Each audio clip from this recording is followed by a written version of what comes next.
আসসালামু আলাইকুম, আশা করি আপনারা সবাই ভালো আছেন। অটোক্যাড 3D বাংলা টিউটোরিয়ালের আজকের এই পর্বে আমরা শিখব কিভাবে রেন্ডার করা যায়।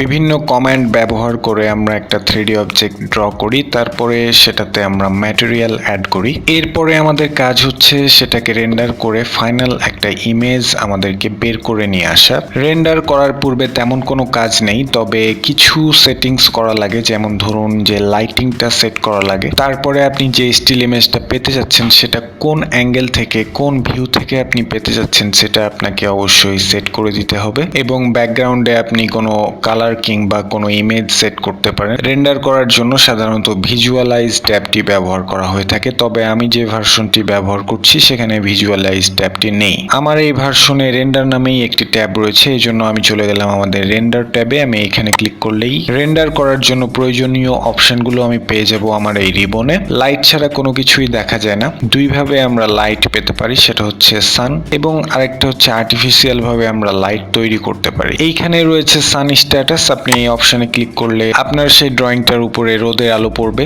এবং কিছু ছায়াও দেখতে পারবেন। তবে বর্তমানে আমার শ্যাডো অপশনটি নো শ্যাডোজ করা আছে। আমি এইখানে ক্লিক করে আমি এটাকে ফুল শ্যাডোজ করে দিলাম। আর আপনি যদি ব্যক্তিগতভাবে লাইট সেট করতে চান তাহলে আপনাকে যেতে হবে এই অপশনে। এখানে রয়েছে ক্রিয়েট লাইট অপশন। এই অপশনে আমি ক্লিক করলে 4 ধরনের লাইট আমি পেয়ে যাব। প্রথমে আমি এই পয়েন্ট লাইটটি ব্যবহার করে দেখাচ্ছি। আমি এখানে ক্লিক করলে আমাকে লাইট কোথায় সেট করতে যাচ্ছি সেই পয়েন্টে সিলেক্ট করতে হবে। আমি এখানে 6টা ল্যাম্প পোস্ট দিয়ে রেখেছি, তবে আমি 6টা জায়গায় লাইট আপাতত সেট করতে চাচ্ছি না। এখন যেহেতু খেলা অফ রয়েছে, সুতরাং আমরা এখানে 2 কর্নারে 2টা লাইট দিলেই সেটা যথেষ্ট হবে। আমি জুম করে এই ল্যাম্প পোস্টে চলে গেলাম এবং এই ল্যাম্প পোস্টের এই মিড পয়েন্টে ক্লিক করে আমি সেখানে একটা লাইট সেট করে দিলাম। এখানে আপনি লাইটের নাম দিতে পারেন, তবে আমি এখন কোনো প্রকার লাইটের নাম দিতে যাচ্ছি না। ইন্টেন্সিটিটা গুরুত্বপূর্ণ। আপনি লাইটের যে আলোর তীব্রতাটা সেটা কতটুকু চাচ্ছেন সেটা আপনি দিতে পারেন এখান থেকে। ইন্টেন্সিটিতে আমি ক্লিক করলাম, তারপরে এখানে ডিফল্ট ভাবে অন দেওয়া রয়েছে, আমি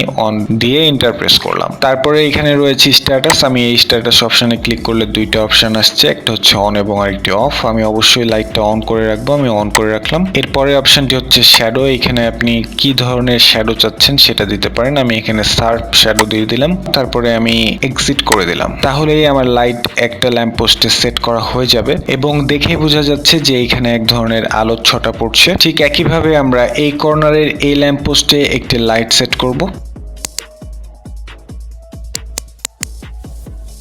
ওকে, আমরা এই ল্যাম্প পোস্টেও একটা লাইট সেট করে ফেলেছি। লাইটিং এর কাজ আমরা করে ফেলেছি, আমাদের আর কোনো লাইটের সমস্যা নেই। যে কোনো ভিউ থেকে আপনি রেন্ডার করে সেই ইমেজটি পেয়ে যেতে পারেন, তবে ক্যামেরা ইউজ করাটা অনেক ভালো একটা আইডিয়া। ক্যামেরা ইউজ করলে আপনি পারফেক্ট একটা ভিউ পেয়ে যাবেন আপনার সেই ইমেজটার জন্য। ক্যামেরা ইউজ না করেও আপনি যে কোনো ভিউকে রেন্ডার করলে আপনি সেখানে সেই ইমেজটা পেয়ে যাবেন। আমি অটোক্যাডের যে ভার্সনটা ব্যবহার করছি সেখানে এই রিবনে ক্যামেরা নামের কোনো প্রকার অপশন নেই। ক্যামেরা অপশনটি আনার জন্য আমাকে এই ফাঁকা জায়গায় রাইট বাটন ক্লিক করতে হবে, তারপরে শো প্যানেলসে গিয়ে আমি এই ক্যামেরা অপশনটি অন করে দিলে এইখানে একটি ক্যামেরা নামের একটি প্যানেল চলে আসবে। এখানে 2টি অপশন রয়েছে, ক্রিয়েট ক্যামেরা এবং শো ক্যামেরাস। এখন আমি একটা ক্যামেরা তৈরি করব, এই জন্য আমি এই অপশনে ক্লিক করলাম। তারপরে আমাকে সেই পয়েন্টে ক্লিক করতে হবে যে পয়েন্টে আমি এই ক্যামেরাটা সেট করতে যাচ্ছি। সাপোজ এই কর্নারের এই পয়েন্টে আমি ক্যামেরাটি সেট করে দিলাম। এবার আমাকে ফোকাস করতে হবে, এটাই হচ্ছে ক্যামেরা সেটআপের মেইন কাজ। যেই দিকে আপনি এই ফোকাসটা দিবেন আপনার ক্যামেরাটা সেই ভিউটা আপনাকে দিবে। এটাকে মূলত বলা হচ্ছে টার্গেট লোকেশন। আমি সাপোজ এই ডিরেকশনে আমার ক্যামেরাটার ফোকাস করতে যাচ্ছি, আমি এইখানে ক্লিক করে দিলে আমার ফোকাসটা দেয়া হয়ে যাবে। তারপরে আমাকে ক্যামেরার নেম দিতে হবে। আমি ক্যামেরার নাম দিচ্ছি ক্যামেরা 1। ডিফল্ট ভাবে ক্যামেরা 1 রয়েছে, এটা দিয়ে আমি এন্টার প্রেস করলাম। তারপরে কমেন্ট বারে কিংবা আপনার কার্সরের নিচে এখানে অনেকগুলো অপশন রয়েছে যেগুলো এখন ব্যবহার করছি না, কারণ আমি গ্রিপের মাধ্যমেই সেই ক্যামেরাটাকে সেট করতে পারবো। এই জন্য এন্টার প্রেস করলে আমরা ক্যামেরা থেকে বের হয়ে যাব। এই যে দেখুন, এইখানে আমার ক্যামেরাটা সেট হয়ে গেছে। এখন এই ক্যামেরার উপরে যদি আমি ক্লিক করি তাহলে আমার এখানে একটা উইন্ডো চলে আসবে এবং এই উইন্ডোতে আপনি সেই প্রিভিউটা দেখতে পারবেন যেটা আপনার ক্যামেরাতে ধরা পড়ছে।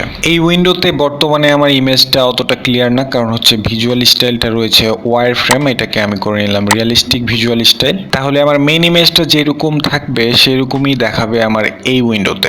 এখন আমাকে ক্যামেরাটা পারফেক্টলি সেট করতে হবে, কারণ এইখানে দেখে বোঝা যাচ্ছে যে আমার ইমেজটা পারফেক্ট হয় নাই এখনো। ক্যামেরাটাকে আমাকে উপরে উঠাতে হবে, এজন্য আমি চলে যাব মুভ কিজ মধ্যে। এখানে ক্লিক করলে আমার ক্যামেরাটা উপরে উঠবে এবং সেই সাথে সাথে আমি প্রিভিউটা দেখতে পারবো কেমন দেখাচ্ছে। মুভ করার সময় আপনার অবজেক্ট স্ন্যাপটা অফ করে নেবেন, তাহলে খুবই স্মুথলি আপনি এই ক্যামেরাটা মুভ করতে পারবেন। আমি এখানে এসে আমার অবজেক্ট স্ন্যাপটি অফ করে নিলাম। তারপর আমি সুবিধা মতো জায়গায় আমি এই ক্যামেরাটাকে সেট করব, কোন জায়গায় এই ক্যামেরাটা রাখলে আমার ভিউটা ভালো আসবে। সাপোজ ধরুন এই জায়গায় আমি সেট করে দিলাম। আমার কেন জানি মনে হচ্ছে একটু বাম সাইডে আসলে আমরা আরেকটু সুন্দর ভিউ পাবো, এবং আরেকটু যদি আমি পেছনে আসি তাহলে আরেকটু বেটার ভিউ পাবো বলে আমার মনে হচ্ছে। চারপাশে কিছু ব্লু কালারের গ্রিপ রয়েছে, এই গ্রিপগুলো ধরেও আপনি এই ক্যামেরাটার ক্যাপাসিটিটা বাড়াতে পারেন কিংবা কমাতে পারেন। সাপোজ এইরকম ক্যাপাসিটি থাকলে আমার মনে হয় আরো বেটার দেখাবে। আমি এখানে ক্লিক করে ইমেজটাকে একটু বড় করে দিলাম। ওকে, আমি আমার ক্যামেরাটা সেট করে ফেলেছি। এবার আমাকে এটা ক্রস করে দিতে হবে এবং আমি ইন্টারপ্রেস করব। এখনো আমরা ক্যামেরা কমান্ডে রয়েছি। আপনি একাধিক ক্যামেরা নিতে পারেন একাধিক ভিউ নেওয়ার জন্য, তবে রেন্ডার করে আপনি শুধুমাত্র একটা ভিউয়েরই ইমেজ পাবেন। সুতরাং যেহেতু আমি আর কোনো ক্যামেরা চাচ্ছি না, আমি এসকেপ বাটন প্রেস করলাম, তাহলে আমরা ক্যামেরা কমান্ড থেকে বের হয়ে যাব। আপনার যদি মনে হয় যে আপনার ক্যামেরাটা ঠিকভাবে এখনো সেট করা হয়নি, তাহলে আপনি আবার সেই ক্যামেরার উপরে একটা ক্লিক করবেন। তারপরে আপনি আবার সেই ক্যামেরাটাকে সেট করতে পারেন। আমি সাপোজ ধরুন একটু ভেতরের সাইডে মুভ করতে চাচ্ছি, এই জন্য আমি এই প্লেনটাকে ধরে ভেতরের সাইডে আমি এটাকে মুভ করে নিলাম, সাপোজ এই জায়গায়। তারপরে বাম সাইডে আমি হালকা একটু এই সাইডে চলে এলাম। এমনকি আমার ফোকাসটাও আমি চেঞ্জ করতে পারি। এখানে আমার ফোকাসের যে গ্রিপটা রয়েছে সেখানে আমি ক্লিক করব। তারপরে আমি ফোকাসটা চেঞ্জ করলে দেখবেন যে প্রিভিউটা দেখা যাচ্ছে।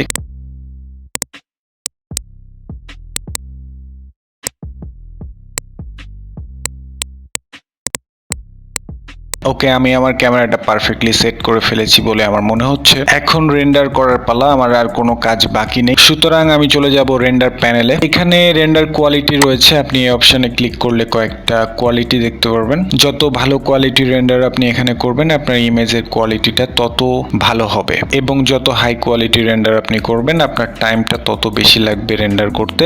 আমি এই হাই অপশনে ক্লিক করলাম, তারপরে আমি এই রেন্ডার অপশনে যদি ক্লিক করি তাহলে এই রেন্ডার হওয়া শুরু করবে। রেন্ডার কমপ্লিট হতে কিছু সময় লাগবে, আমাদেরকে একটু অপেক্ষা করতে হবে।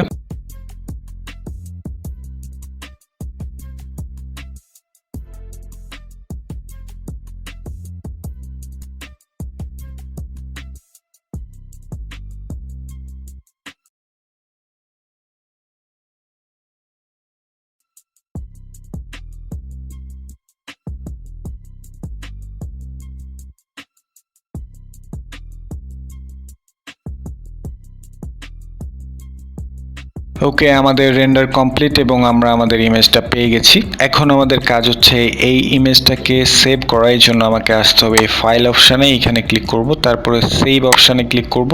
ফাইলটার একটা নাম দিতে হবে, আমি সাপোজ নাম দিলাম। তারপরে এই সেভ অপশানে আমি ক্লিক করলাম, তারপর আমি এখানে ওকে করে দিলাম। রেন্ডার কমপ্লিট হয়ে যাওয়ার পর আপনি এখানে ক্রস করে দিবেন। তারপরে আপনি যদি অন্য কোনো ভিউ থেকে আপনি ইমেজটা তৈরি করতে চান, তাহলে আপনার ক্যামেরাটা সেইভাবে সেট করে রেন্ডার করবেন, তাহলে আপনি সেই ইমেজটি আপনি পেয়ে যাবেন। এই ছিল আমাদের রেন্ডার। আশা করি আপনাদের রেন্ডার করা নিয়ে কোনো প্রকার সমস্যা হবে না। তারপরেও যদি আপনাদের কোথাও কোনো সমস্যা কিংবা সংশয় থাকে তাহলে অবশ্যই কমেন্ট করে জানাবেন। সেই পর্যন্ত ভালো থাকবেন, সুস্থ থাকবেন। ধন্যবাদ সবাইকে।